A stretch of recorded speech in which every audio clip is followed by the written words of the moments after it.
this was requested through their info channels. They say there's about 40 Victor Charlie in that location.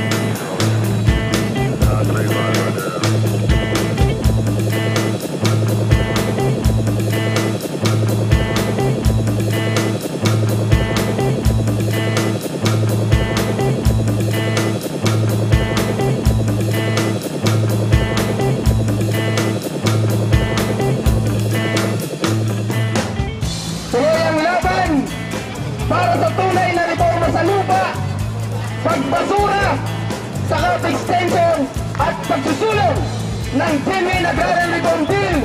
Lalo pat ang batas ng Human Security Act, ang mala martial law nagaganap sa ating bansa ay patuloy at kaninang umaga ay muling nanawagan si Gloria Macapagal Arroyo. Bukod po diyan, mayroong 835 na malalaking Panginoong may lupa na kumukontrol. Pulis at sundalo sa Pilipinas ngayon, ang pinakamalupit, ang pinakamarahas, yung mga pulis at sundalong sip-sip kay Gloria Macapagal Arroyo. Lalong-lalo na ang mga manggagawa na sumisigaw ng dagdag na sahod na 125 dahil malinaw na batay sa NIDA na ang mga manggagawa na may 3 anak ay dapat lamang na tumatanggap ng 590 pesos kada araw upang makaahon sa pang-araw-araw na gastos. Kaming mga kalalakihang mga drivers ay hindi hiwalay ang mga suliranin na kinakaharap ng iba't ibang sektor sa kasalukuyan. Kaming mga operator drivers sadyang nilikha ng kapitalista na mga dayuhang monopolyo kapitalista at mga mapanakop dito sa ating bayan.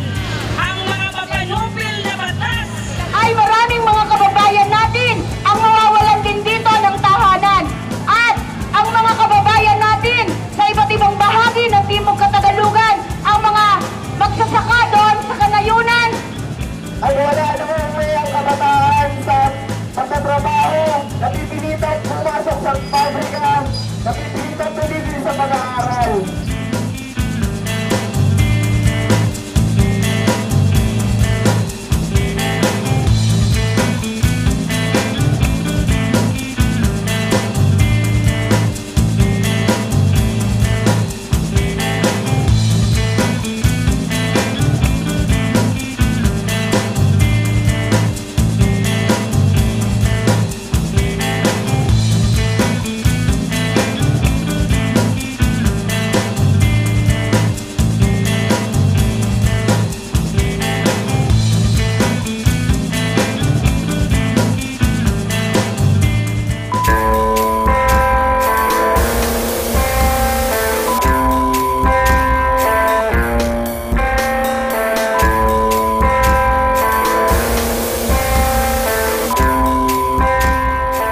Nag-umpisa pa lang siya, pagpasok pa lamang ng 2001, Enero.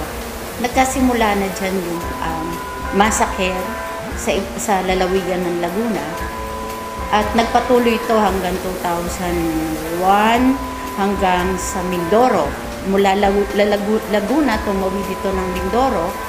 At dito na talaga natin naranasan yung walang kahalintulad sa mga una pang mga pangulo. At kataasan ay ang mga leader mula sa mga probinsya at mga rehiyon.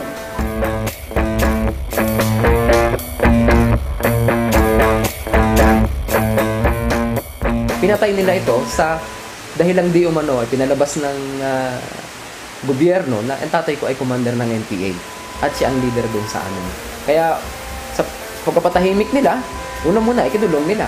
Pagkatapos ng nila makonvict ito dahil gawa-gawa naman yung kaso, pinalabas, lumaya yung tatay ko at yun nga, nung Abril 8, kinuha sa aming tahanan, walang awang ginapos, binugbog, pati nanay ko. Hindi kalayon sa aming bahay, doon na siya pinagbabaril ng mga sundalo ng 16th Infantry Battalion na noon ay nasa ilalim ni General Jubito Palparan. 5 taon na ang nakakaraan mula ng paslangin nga yung aking kabiyak na si Ka Aiden Marcellana dating pangkalahatang kalihim ng karapatan Southern Tagalog at yung aming tagapangulo na si Ka-Eddie Gumanoy, nang sila ay maglunsad ng fact-finding mission sa Oriental Mindoro, pinaslang sila noong Abril 22, 2003 at 5 taon na hanggang sa kasalukuyan ay wala pa kaming nakakamit na katarungan.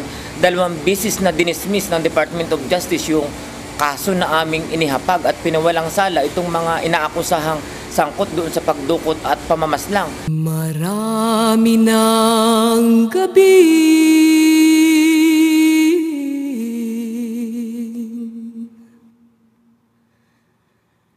hinihintay.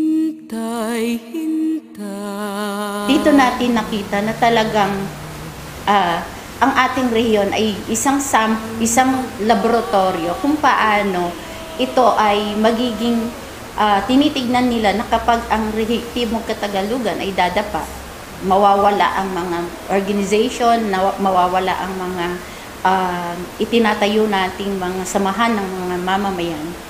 Ito na yung kanilang pwedeng tignan na susunod ng mga iba pang mga rehiyon ay madali na. Malakas ang panunupil na ginagawa ng rehimen sa rehiyon ng Timog Katagalugan dahil isa ito sa mga rehiyon na marubdob din ang paglaban ng mga mamamayan. No? Bukod pa dyan, ang rehiyong Timog Katagalugan ay dyan din inilulunsad yung tinatawag na Project Calabarzon. Kumbaga, rehiyon para dito sa mga foreign investors, pagtatayuan ng mga negosyo at ng mga pabrikang labis na pagtutubuan ng mga dayuhan.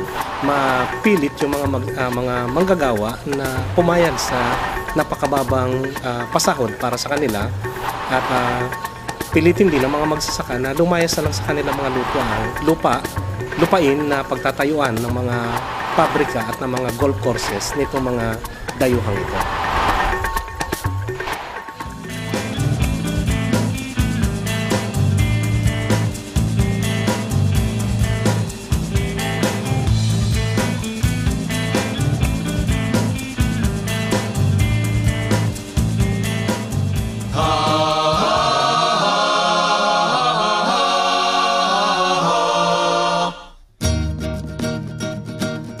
Nakitang hustisya eh. At nung patay ng tatay ko at ang nanay ko, marami pa silang isinunod. Tapos tulog naman yung gobyerno. Wala naman yung hustisya. Wala yung korte, nananahimik. Kailangan kong humanap na ng hustisya, hindi lamang para sa aking pamilya, yung hustisya ng mahigit 9 naraanan na pinatay. Yung patuloy na pagdukot, pagpiit sa ating mga lider at mga kasapi at pagpaslang ay hindi nangangahulugan ng pagtahimik ng mga magsaka sapagkat naandyan, pinapalaya sila sa kanilang lupang sinasaka, pinapalitan ng gamit ang lupa, naandyan yung pangungurakot sa fertilizer scam, at yung mababa ang sahod ng mga manggagawang bukid at mura yung mga produktong agrikultural, kaya walang pag-atras yung mga magsaka kung dito ay patuloy na susulong para sa pagbabago. Pinanindigan naman ng mamamayan ng Timog Katagalugan sa lahat ng mga organisasyon na ito, hindi tayo talaga nagpatalo. At nakita natin kung paano ang tatag natin at binigo ang lahat ng mga programa at polisiya at mga counterinsurgency na gustong ipakana sa ating rehiyon. Tuloy-tuloy nating inilalantad itong mga ganitong panunupil, kung kaya nga itong mga paglalantad na ito ay nakarating na rin hanggang sa international community at nagkaroon na rin ng international condemnation at indignation sa brutal na paggamit nitong pampolitikang panunupil sa hanay ng bayan muna at iba pang mga progresibong organisasyon.